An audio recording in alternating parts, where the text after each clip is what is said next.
El tema que vamos a tratar ahora es producción de polen, ¿sí?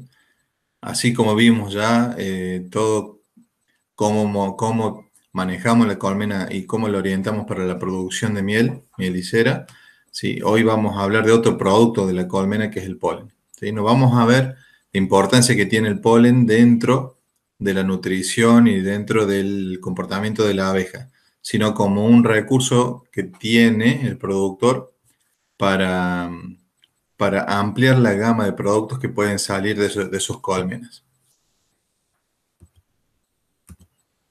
Ahora bien, por eso no vamos a definir el polen desde el punto de vista botánico, ¿sí? O fisiológico vegetal. Sí vamos, lo que estaba empezando a presentarse ahí es el polen visto desde el concepto del Código Alimentario Argentino, ¿sí? Y hablamos particularmente de lo que es el polen corbicular, ¿sí? Dentro del Código Alimentario, este tipo de alimento está incluido dentro del capítulo número 10 en el artículo 785. ¿Sí? El capítulo 10 se refiere a lo que son los alimentos azucarados y a pesar de que por ahí parece que no tiene nada que ver el polen dentro de este tipo de alimentos, están incluidos al igual que la jalea real. ¿Sí? Entonces, por ejemplo, el Código Alimentario dice en el capítulo 10 que son los alimentos energéticos, o perdón, los alimentos azucarados.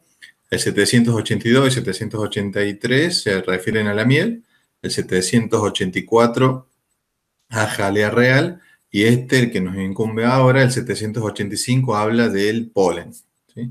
Pero el polen con ese concepto.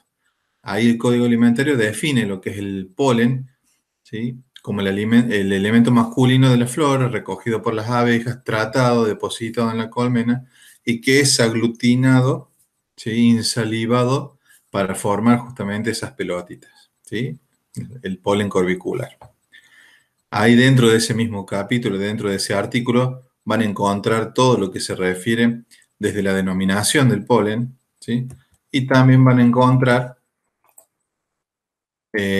por ejemplo, todas las características que debería tener un polen, ¿sí? Que es apto para el consumo de las personas. Y tiene que ver con el contenido de humedad, ¿sí? La cantidad de cenizas, proteínas, ¿sí? Su relación de pH y los hidratos de carbono.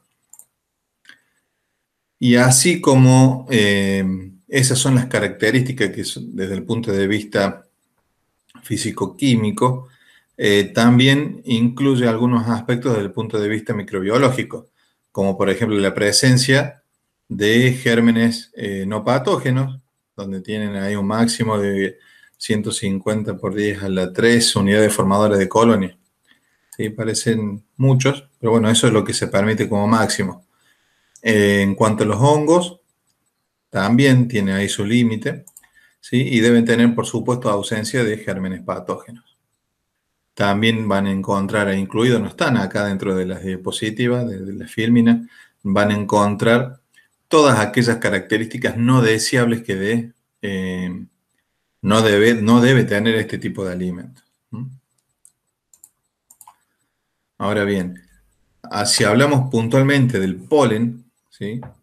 Vamos a encontrar un abanico muy grande por ahí de componentes, no un abanico grande de componentes, sino en cada una de esas variables, por ahí oscilaciones que son bastante groseras.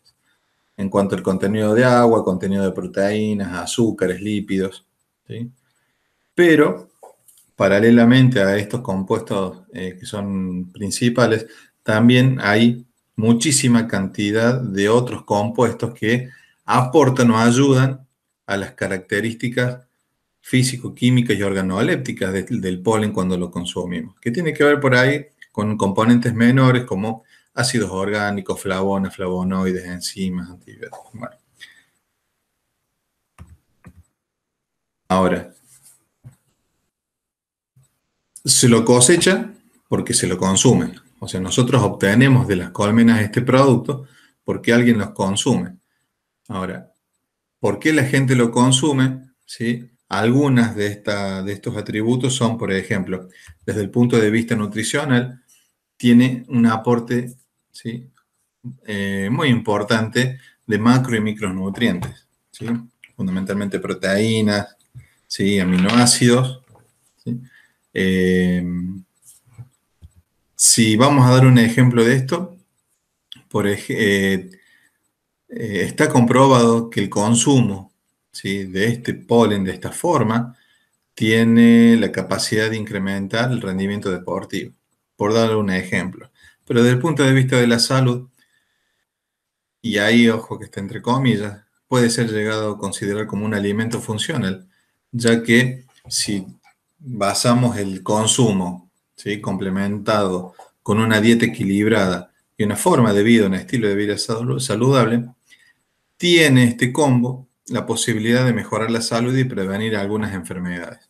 Solo cito dos ejemplos de esto, ¿sí? que tienen que ver con enfermedades cardiovasculares, ¿sí? y también comprobado a través de muchos años de estudio, disminuye el riesgo de contraer cáncer, ¿sí? y particularmente de algunos cánceres, como por ejemplo cáncer en genitourinario masculino, ¿sí? particularmente hay muchos casos de tratamientos de cáncer de próstata.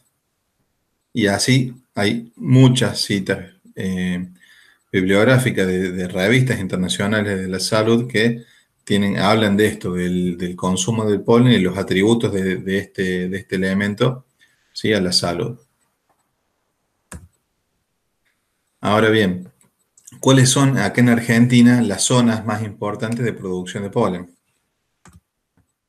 No hay, vamos a empezar diciendo que no hay, desde el punto de vista estadístico oficial, ninguna cita que diga qué cantidad de polen se producen en nuestro país, ¿sí? Algunas referencias bibliográficas de revistas de divulgación, ¿sí? de la temática apícola, habla que aproximadamente en Argentina se estarían produciendo aproximadamente unos 50.000 kilos de polen, que prácticamente se consumirían, ¿sí? todo dentro del mercado interno. Inclusive sí, dicen las estadísticas que hay importaciones de polen de otros países, ¿sí? China, por ejemplo. Ahora bien, acá en nuestro país, ¿cuáles son las zonas productoras de polen de importancia? Encabeza estas regiones, ¿sí? La provincia de Santiago del Estero, ¿sí? Santiago del Estero junto a Tucumán serían las provincias que aportarían, ¿sí? más del 50% de ese volumen de polen que recién les comentaba. Y fundamentalmente vienen de aquellas regiones de esas provincias que tendrían como flora de interés, ¿sí? la parte del monte nativo. Ahora bien, otra provincia que es importante en la producción de polen, ¿sí? es de Entre Ríos, donde muchos apicultores van a la flora por ejemplo, de los eucaliptos, ¿sí? cosechan mieles de eucalipto, perdón, polen de eucalipto. Pero hay otras provincias que tienen también su importancia, como lo son Córdoba, ¿sí? Córdoba también tendría la particularidad o el mismo origen floral de los pólenes de Santiago del Estero y Tucumán. Se hace hincapié mucho en el monte nativo, ¿sí? Fundamentalmente del arco noroeste de Córdoba. Ahora bien, Buenos Aires últimamente está teniendo mucho auge el tema de la producción de polen en un punto importante que sería el delta del Paraná, ¿sí? Pero aunque también Entre Ríos estaría participando de manera importante en esta zona, ¿sí? No olvidemos que el delta tiene una parte que corresponde a la provincia de Buenos Aires y otra que corresponde a la zona de Entre Ríos, ¿sí? Mendoza también tiene un nicho bastante que está siendo importante hoy a la hora de la producción de polen. Pero también hay otras provincias que, a pesar de que es poco el nivel de producción que tienen, ¿sí? está siendo cada vez mayor como por ejemplo las provincias de San Juan, Catamarca.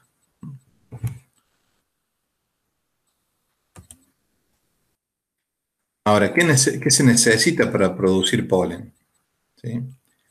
Primero, y esto no escapa a las otras producciones, necesitamos conocer la floración. ¿Pero qué de la floración? ¿Sí? Necesitamos saber si tenemos especies de interés desde el punto de vista polenífero, ¿sí? Que nos den, nos aporten suficiente cantidad y calidad de polen. No solamente si existen especies, sino qué cantidad de individuos tenemos de esas especies que son de interés. Y saber fehacientemente cuáles son los periodos, ¿sí? O durante qué periodo es el que a mí me interesa, que obviamente tiene que ver con el periodo de floración. Eso por un lado. Ahora, ¿qué característica debería tener la colmena para ponerla al frente, ¿sí? De un sistema que se dedica a producir polen? Es semejante, ¿sí? Por ahí serían características comunes para aquellas colmenas que están destinadas a producir miel, ¿sí? Pero con algunas diferencias, ¿sí? Si bien necesito una, primero que sean colmenas sanas, ¿sí? No vamos a lograr un buen rendimiento de producción de polen en aquellas colmenas que no están en condiciones desde el punto de vista sanitario, ¿sí? Pero para producir polen o para producir cualquier otro producto. Acá sí habría que hacer un alto para hablar de la buena población y sobre todo de la buena relación de adultos y cría, ¿sí? Debemos tener una alta población de abejas pecoreadoras, de abejas adultas. Pero esas abejas van a ir a buscar el polen siempre y cuando la colmena lo demande. Y si la colmena tiene una proporción de cría que está siendo cada vez mayor, ese sería el estímulo para que esas abejas pecoreadoras vayan a recolectarnos el polen.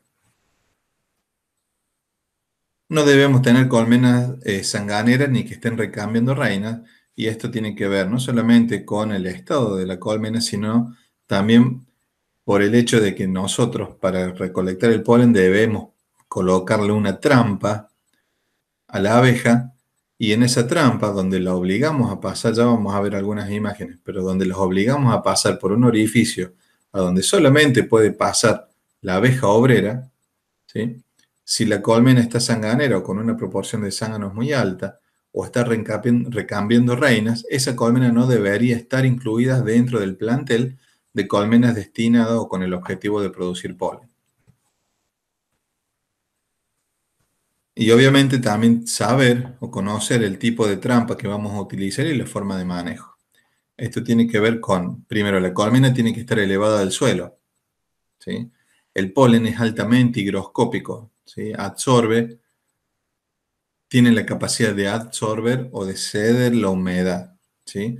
Pero fundamentalmente de tomar humedad. Y si esa colmena está muy pegada al piso, ¿sí? El polen que uno recolecta va a tener unas condiciones desde el punto de vista físico que no es apto, porque va a tomar mucha humedad del ambiente. Tiene que estar elevada del piso. Después tiene que tener el material en condiciones, ¿sí?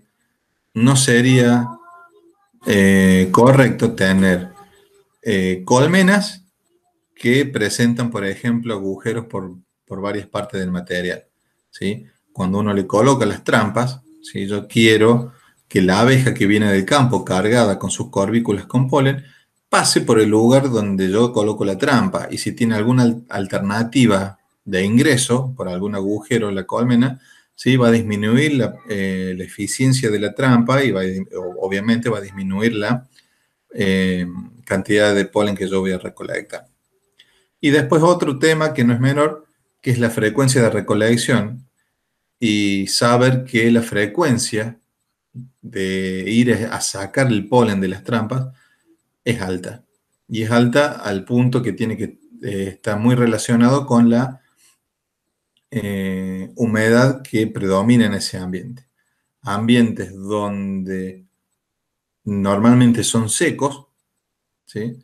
La frecuencia de recolección podría llegar a ser cada 2 días, ¿sí? Pero en ambientes donde están las colmenas, que tengan humedad relativa alta, la frecuencia de recolección tiene que ser diaria, ¿sí? Todos los días ir a recolectar el polen que esas trampas van colectando.